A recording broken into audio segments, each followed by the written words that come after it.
Le trailer de Superman, le premier film du nouvel univers de DC, réalisé donc notamment par James Gunn, je parle bien sûr du film, et c'est aussi lui qui dirige un peu tout ça, est sorti. Bon, je veux faire une vidéo là, on va faire même une vidéo tout simplement, dans laquelle je ne vais pas partir dans un montage extrêmement pointu, ça va être plus une réaction et revenir un peu sur mon ressenti par rapport à ça, par rapport à ce trailer que j'attendais comme le Messie. Je ne sais pas si vous avez vu sur mes différents réseaux sociaux, que ce soit sur YouTube, Instagram, Twitter et j'en passe, j'avais commencé à milquer pas mal, ne serait-ce qu'avec le premier poster qui était sorti de Superman. J'étais en mode, ok, James Gunn, il nous prépare du poulet. Et moi je crois en James Gunn depuis entre guillemets toujours, enfin depuis... toujours dans le sens, dans les univers super-héroïques. C'est lui notamment qui a fait la trilogie des Gardiens de la Galaxie, qui a également fait la série The Suicide Squad du côté de chez DC, dans lequel on avait notamment Idris Elba et John Cena. John Cena qui interprétait le personnage de Peacemaker et qui a eu le droit à sa série. On va pas partir dans tous les sens, mais en gros, chacun de ces projets quasiment, c'est incroyable. Et notamment, si vous n'avez pas vu Peacemaker et The Suicide Squad, je vous invite à aller checker ça. Bref, et pour donc ce petit trailer de Superman, j'avais du coup beaucoup d'attentes. Et c'est vrai que j'ai filmé d'ailleurs ma réaction post premier visionnage. Et c'est vrai qu'avant tout, vous devez même le voir au niveau de la miniature ou du titre, j'étais quand même un petit peu déçu. Pourquoi ? Parce que je trouvais que l'ambiance, donc dès le premier visionnage, était pas forcément folle. On avait beaucoup parlé sur les réseaux sociaux, même j'ai des amis à moi qui avaient vu un peu le leak du trailer qui avait fuité et qui disaient justement que l'étalonnage, donc les couleurs qui étaient présentes dans le trailer, ça ressortait beaucoup trop et que ça faisait limite kitsch. Et c'est vrai qu'en partant avec cette idée-là et en voyant donc pour la première fois le trailer, donc là je le regarde en même temps, j'ai un autre écran, donc comme ça me permet de débattre et de rajouter des éléments, eh bien j'avais quand même l'impression en regardant que c'était beaucoup trop lumineux, que ça sortait beaucoup trop et que ça faisait effectivement, ça rendait ce côté un petit peu kitsch, sans compter l'arrivée de Krypto, le chien de Superman, comme vous avez pu le voir, qui vient l'aider et qui est là pour justement le sauver parce qu'il s'est pris un coup, je ne sais quoi, il se retrouve dans la glace, à voir qui l'a mis dans cet état.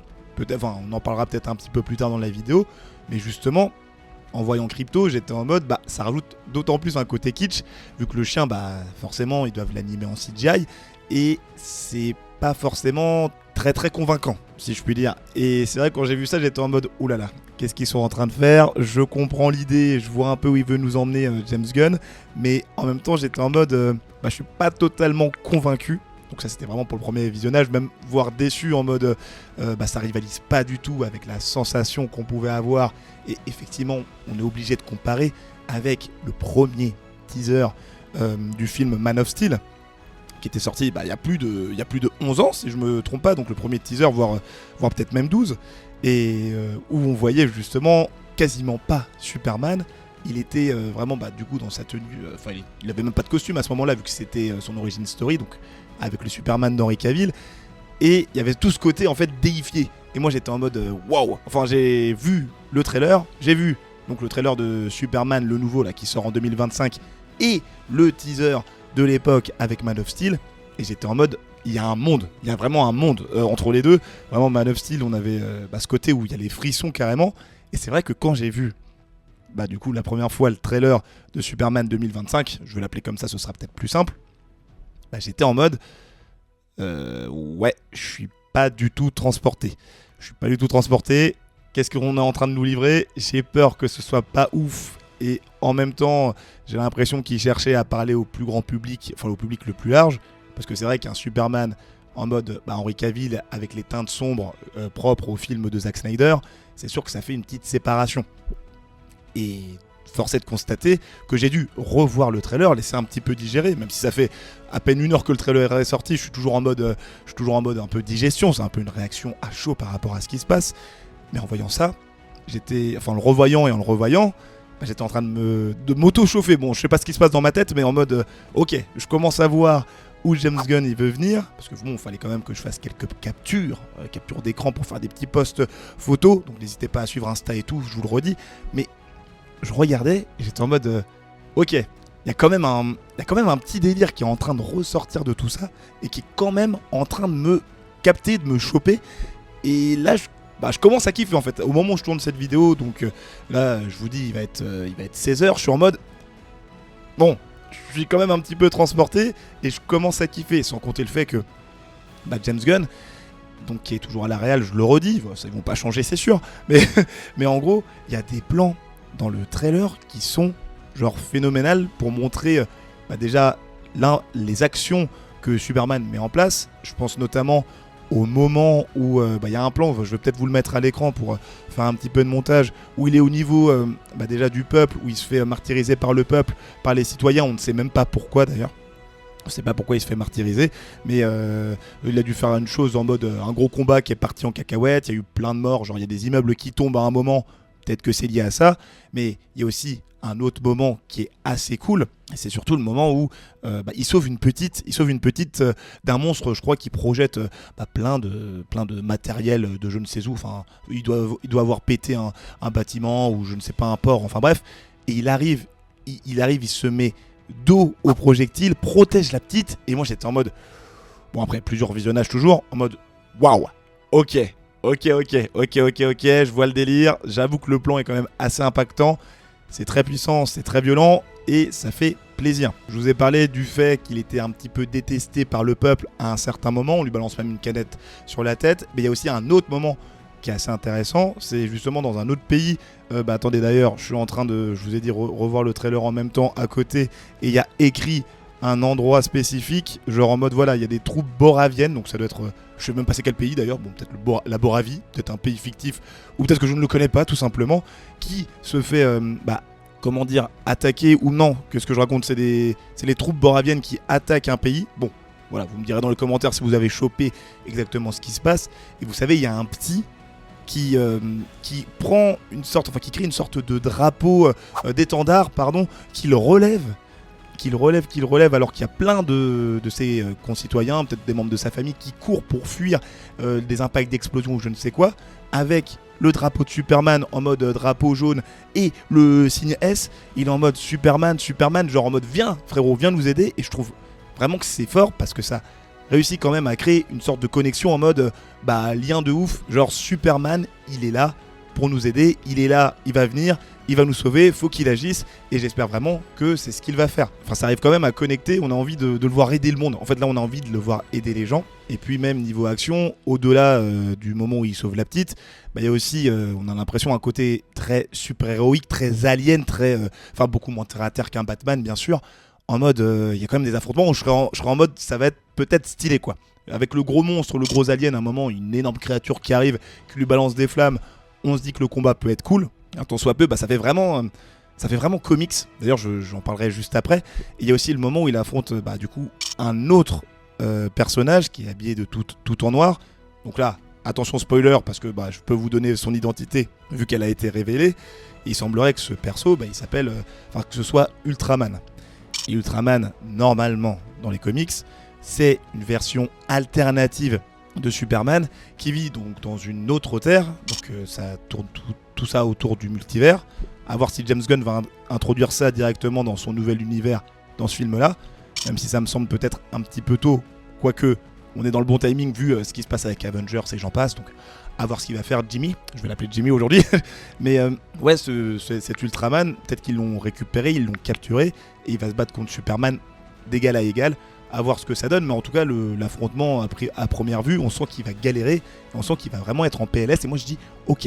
Et pour revenir du coup sur le point comics, et c'est là où peut-être on va perdre pas mal de gens, j'espère que ce ne sera pas vrai, et que le trailer, je crois qu'il est en train de tout péter actuellement, donc peut-être que ce sera pas le cas, mais c'est vrai que ce film là, Superman, là on voit que James Gunn il a pris les curseurs, et il s'est dit je mets les curseurs à fond, et je fais en sorte de ramener tous les bails de comics ultra étranges qui peuvent ne pas forcément connecter avec l'audience, et je vais faire en sorte que ça connecte. Et c'est vrai que du coup d'un côté on a le gros alien, je ne sais pas c'est lequel, j'ai pas j'ai pas retrouvé son nom, donc ça peut faire un combat assez étrange. Il y a le côté crypto qui peut toucher le public, mais en même temps ça peut les éloigner parce que je sais pas, il y a peut-être une distance qui va se faire par rapport à plein de paramètres vu que le chien est pas trop crédible, mais en même temps bon ça reste un chien, donc les gens vont quand même être en mode oh non je veux pas qu'il lui arrive du mal, etc. Et puis il y a aussi le côté boule violette qui balance un rayon laser de je ne sais où, enfin je sais même pas si c'est une machine, un hologramme ou quoi. On la voit, on l'avait vu notamment sur une image promotionnelle lorsqu'on avait vu pour la première fois le costume de Superman. Donc je sais pas exactement ce que ça va faire, ce que ça va apporter. J'espère juste que ça va pas être trop pour le public. Moi, je pense que je vais quand même kiffer. Là j'avoue, plus ça avance, plus je suis en mode ok, ça peut le faire. Il est vrai que James Gunn, il a déjà réussi à ramener des choses totalement, peu crédibles dans un univers, on va dire, plus ou moins terre à terre. Je pense notamment dans 1, 2, 3, on va réussir à le dire, The Suicide Squad, où il avait ramené Starro, une grosse étoile qui s'est battue contre la Suicide Squad. Et il y avait aussi dans Peacemaker, il avait ramené un gros truc. Enfin bref, il y avait plein d'aliens chelous. Et ça avait quand même réussi à faire le taf, sachant que The Suicide Squad et Peacemaker font partie de mes projets de super-héros favoris. Vraiment, tout projet de super-héros confondu. Donc je le redis, mais allez voir ça et foncez. Bref, pour l'instant, on peut quand même faire confiance à James Gunn, je pense. Et on n'oublie pas non plus que c'est un teaser trailer. Il n'y a pas eu de dialogue, on ne sait pas où va l'histoire. On a vu plein d'éléments et tout, mais finalement, on n'a rien vu. Et le film, il sort dans 6 mois, donc il y a encore plein de choses à découvrir. Et je pense qu'on est pas au bout de nos peines, si je peux me permettre. Vis-à-vis du casting secondaire, il faut aussi que je le précise un petit peu. Mais il y a quand même, on va revenir sur quelques personnages assez marquants. Niveau Justice League qui n'est pas encore formé, on a pu voir pour la première fois, et avoir des premiers visuels concernant Mister Terrific, qui est l'un des hommes les plus intelligents de tout l'univers d'ici, et qui va avoir une importance capitale dans le film, comme l'a dit James Gunn cette semaine lors de quelques interviews. Il y a aussi le Green Lantern Guy Gardner, qui est un autre Green Lantern et qui a, vous savez, l'anneau vert des lanternes qui lui donne des pouvoirs exceptionnels, si je puis dire. Il peut créer tout et n'importe quoi avec son imagination. On va pas revenir sur tout. On a aussi Hawkgirl qui est présente. Et il y a bien sûr Métamorpho qu'on voit pour la première fois. Donc c'est un personnage assez intéressant aussi, qui peut changer en plein d'éléments différents. Je crois du gaz, de la pierre, du sable. Bref, très cool. Du moins dans les comics, et à voir ce que ça va donner dans le film bien sûr. Et il y a aussi, notamment, on peut pas ne pas en parler, Lois Lane, interprétée par Rachel Brosnahan. Non, je rigole, je parle pas d'elle, mais voilà, on sent qu'il y a quand même cette bonne petite alchimie entre David Corenswet et Rachel Brosnahan. Let's go, qui sont du coup les interprètes respectifs de Clark Kent et de Lois. Et je pense que l'alchimie va quand même bien fonctionner. Il y a un petit plan où ils s'envolent tous les deux et ils s'embrassent, donc Superman et Lois, et je pense que ça peut plus ou moins faire le taf. Et on ne peut pas non plus ne pas oublier donc du personnage que je voulais citer précédemment, Lex Luthor, interprété par Nicholas Hoult, qui jouait, si vous vous en rappelez, dans l'univers des comics ou des comic books movies, le fauve dans les films X-Men. Et j'ai l'impression que là aussi, la prestation de Nicholas Hoult va être, je pense, très stylée. Il est très vénère. Il a l'air d'être vraiment... de détester Superman comme on veut le voir. Et je pense que ces machinations, elles vont être terribles. Bon, en résumé, j'étais hypé de ouf avant que le trailer ne sorte, avec les images de tournage ou ne serait-ce que le poster comme je vous en ai parlé. Après, j'ai vu le trailer et j'étais quand même un tant soit peu déçu par rapport à ce que ça proposait et l'ambiance très différente qu'on n'a pas forcément l'habitude de voir sur un film Superman, ou du moins aujourd'hui avec tout ce qui est sorti. Dans le sens où même d'ailleurs, petite information, Man of Steel est sorti il y a plus de 10 ans, donc on n'a pas eu de film Superman depuis plus de 10 ans, et là ça va être vraiment un moyen de reconnecter avec ce perso. Henry Cavill, je t'oublie pas, t'es toujours le GOAT, mais voilà, malheureusement on doit passer le témoin, je crois que c'est ça l'expression. Et donc après le 15e, le 12e, le 25e visionnage, j'ai envie de dire que pour l'instant je suis en mode plutôt positif. Je pense que ça peut être très sympa et j'espère vraiment que le film va tout péter, parce que c'est quand même la première entrée officielle au cinéma de l'univers de James Gunn et du DC Universe, parce qu'il y a quand même la série Creature Commandos, la série d'animation qui se passe dans le même univers, que vous pouvez voir d'ailleurs et que je vous invite à regarder parce qu'elle est quand même sympa, qui est sortie, qui ouvre officiellement le DCU. Mais là vraiment on met les mains dans le cambouis et c'est parti pour de la qualité qualitative, j'ai envie de dire. Donc voilà, vous me dites dans les commentaires ce que vous en avez pensé. C'est un format très rapide comme j'avais l'habitude d'en faire sur la chaîne il y a quelques temps, il y a 3-4 mois, donc voilà, j'ai voulu réagir quand même assez vite pour que vous ayez la vidéo vite justement. C'était Ludo du Ludoverse. Abonne-toi, lâche un like, partage. Je te dis à la prochaine et n'hésite pas à regarder les autres contenus. Salut!